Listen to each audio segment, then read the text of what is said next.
Rohit Grover, co-founder Aerostrovilos Energy. Rohit is an aerospace engineer from IIT Madras. His startup is innovating in the use of gas turbines for electrifying road transport. Aerostrovilos' micro gas turbines are fuel flexible and have the potential to electrify heavy commercial vehicles such as trucks that are otherwise very difficult to electrify using batteries alone. Rohit's startup, for the very first time, appears to be bringing from something up above the sky to down to earth. Rohit from Aerostrovilos. Yeah, Narsi, thanks a lot for recording that amazing introduction for me. So, hi everyone, I'm Rohit, and I would like to thank Narsi and his team at Climate Consortium for giving me this opportunity to talk about Aerostrovilos, to talk about myself. So yeah, I think he's covered about me, what I'm doing, and so Aerostrovilos is a Greek-looking name that means aero engines in Greek. So we started this company in 2017, and before I started this company, my journey goes back to the day when I actually entered my college in IIT. I had to fight with my parents that I want aerospace engineering. I mean, obviously they know there are not many core engineering opportunities here. And fast forward to 2016 when I graduated, most of my friends either went to finance, consulting, or the real engineers went to do PhDs abroad. So that's where I was, and I had actually worked with my professor, the big boss he just talked about, right, Professor Satya. So I had known him for almost 4 years, and one fine day I said, I kind of got the courage and went to his door and say, hey, can you build this gas turbines? And well, fortunately he said yes. Well, silently he had been building NCCRD and other big things, so that kind of gave him the confidence. So finally, we started the journey, and then he introduced me to another person, my co-founder Pradeep, essentially who wanted to build the same aero engine or a gas turbine almost, I would say, 8 years from then, maybe about around 2008. But he was shown the door by Satya back then. So luckily for us, the timing was right. We all, were there. But this sounds a really nice story in terms of the really passionate three engineers trying to make the most sophisticated technology in the world that only handful of companies like Rolls-Royce, GE have made it, right? And they also made it only during the World War II time, right? So we were like literally, with the nail trying to find a hammer. Okay, now we have to build a technology, but who is going to buy it? Where is the customer? And more importantly, we wanted to focus on building smaller turbines than making bigger ones. We have seen what GTRE has done in trying to commercialize the Kaveri engine, which would cost obviously hundreds of millions of dollars. I mean, that was the ambition that we wanted to indigenizing this tech in India. But obviously we need to start with something small. So we started with smaller gas turbines, and again, where is the funders? That's where we all startups we struggle and try to uh, get forward with it. So, eventually what happened, we were lucky being part of this IITM incubation system. We got some grant, the government grant of about 1 CR we got from BPCL. And that was just the start of our journey. So again, I mean, we have still not figured out our market and, still not figured out any of that. And we started slowly figuring out, okay, can we do oil and gas? Can we do, gen sets in smaller applications, you know, and looking at the market size, even we still needed to raise a few crores of money to even get to our first product, get the prototype out in the market and start testing it with customers. We still wanted to find our moat. Why would someone give us the money? And then, gas turbines have been around for such a long time. Now, essentially, what happened one fine day when I was like struggling to find answers, how to raise money and how to build a product. I reached out to my my senior Tarun Mehta from Ather, and he gave me a really good I would say advice. So Ather was built product for a mass market, has raised tens of millions of dollars. We were also in a similar journey, but our market was only 200 million, right? That doesn't make sense. So we wanted to kind of find a way that can we increase our market size. So when we got this grant from BPCL, the interesting thing was happening on the sidelines as we were building the tech. Now here I would talk a little bit more about how I moved from an engineer, or how from an engineer I became an entrepreneur. Obviously, I think Narsi mentioned on the LinkedIn post about having business blood cells, quite rightly about me. Yeah, that's right. So, well, essentially, I wanted to do justice to them. So then I started reading a lot more about entrepreneurs. Well, when I was just passionate to build the product, right, I had not transitioned into, I would say, an entrepreneur. I was still like an engineer, right, like, but a budding entrepreneur.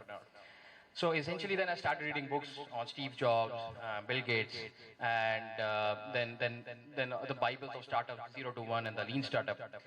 Then there was one book which essentially changed the outlook for me. That was a book called, Innovator's Dilemma, by by the late Professor Clayton Christensen. So that was the moment where I realized, okay, is there something that we can do with these gas turbines and make them more commonplace? Today you would see them maybe flying in the aircrafts and maybe powering our bigger power plants. And even the guys who tried, making smaller ones and putting in trucks or buses, or putting in, in your backyard, they struggle to make it, I would say, viable as a business for mass. So this is something that we wanted to address. So while we were kind of working on our product development, I related an amazing journey that even the Apple guys, Steve, like both the Steve Jobs and Wozniak, they did. So, Woz, when he was working at HP before they started Apple, kind of tried and fought with his management to build a system that could use cheaper systems that could make it that would appeal the HP laptops or the HP systems back in those days to the mass market. But obviously, HP being a big company, you had that innovator's dilemma. They were never able to do it. So they started the company, Apple 1, Apple 2 launched, and they kind of solved that problem. Now, from there, we actually got, I got a strong inspiration. So I said, okay, the gas turbines are so expensive, and they are obviously not able to compete with the, I would say, the regular engines, the diesel engines in the small power levels. So can we not make these gas turbines cheaper? I mean, what would require it? I mean, why are we using such exotic materials to make them in first place, and then trying hard to sell it for other commonplace applications? So that was the aha moment for us, and we kind of, both me and my colleague, we never really had the chance to work with exotic material, first of all, and even in the labs, you can't get hands on to all kinds of exotic materials so easily. So we were used to using normal materials that you would see typically, your workshop guys would do, like steel and your whatever you see around in your home, in your commonplace, in your workshops. That's what we said, okay, why don't we build our turbine with that? And that would essentially make the cost so low that I can compete with the IC engines. And that was the moment we realized that my market that was $300 million actually became $30 billion just for one product. And if there is another product, if I were to put it on trucks, it can be another maybe 40-50 billion dollars. So that was the moment where we realized. So it took us almost 3 years from starting in 2017, officially starting our company, till about 2020, where we got our first customer validation. And we started working closely with one of the top truck OEMs, Ashok Leyland in India, where we figured out the market for them, or I would say figured out the product market for us ourselves. So now here I would like to talk about a little bit my journey when I was just an engineer, and how I became an entrepreneur, and how would I then relate the problem that I'm trying to solve. Because every time you would take out a startup deck, right, anyone, you just see problem statement, solution, all that. So this is the journey for us to realize the product that we are building, and then getting on to the point where we are actually able to solve a really big problem. And why we are choosing trucks, right? So if truck, you hardly see trucks, on the road. You will see bikes, you'll see cars. Trucks only form 4 to 5% of the road traffic. And okay. Well, 2%, 3%, 4%, but they actually make almost 10 times that much. They contribute almost 40 to 50% of the pollution on the roads. I said that also. Yeah. so, so I think if we can just solve the problem for the trucks, right? So someone who's building an air pollution system, yeah, you might find lesser customers. I'm sorry about that. So anyway, so essentially, the problem of our developing world, where India is kind of leading the charge on various aspects, and mobility is one such thing. Um, So in the Indian market, or in a market which is not like a developed world, you cannot actually sell really expensive systems because the customers are not so used to seeing those expensive systems. They're not so used to looking the balance sheets and P&L to kind of make an informed decision. So here it will be like kitna deti hai mileage kind of a thing, right? So if we have to launch, if the OEM has to build a new solution, right, they need to offer a cost-effective solution, which might be expensive but should make a lot more money for for the user. So today the user spends almost 50% of their operation cost just on the diesel fuel, right? So is there a way that that can be saved? Number one, and if it can be saved, can it be saved effectively such that they don't have to wait for almost 10 years to get a payback, or like 5 years or 6 years to get a payback? That payback time for them to be should be short enough. And moreover, for an OEM, right? Again, it's an innovator's dilemma. They are not going to start with a small market, right? They would want to have a scale. So if a solution says, I need to have an infrastructure in place for various fuels or charging, that solution is not going to work for them. So if we were not in this equation, if Aerostrovilos is not this equation, or that's already the equation right now, right? We are still trying to sell this product. So the OEMs or the trucks will still stay to be diesel in India and other parts of the world, or the developing part of the world, and we'll keep guzzling diesel and keep burning diesel for generation, I would say. So this is where I think we are able to solve that problem for them, where we are able to offer a solution that is, because of our technology, because of our innovation, we have to bring down the cost and make that whole system viable for the customer. Save, I would say, cost for them in terms of fuel, and then overall for the OEM, which is looking for a solution.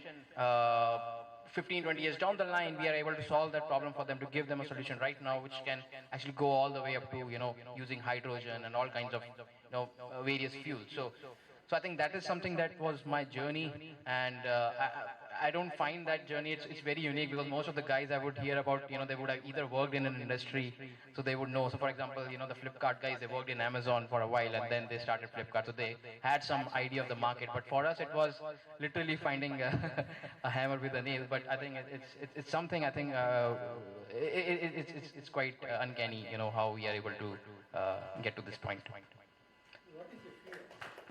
Sorry? You can use any fuel. So essentially, the point is that we don't have to wait for any infrastructure, so you can start with diesel, and you can move on into whatever fuel that's available.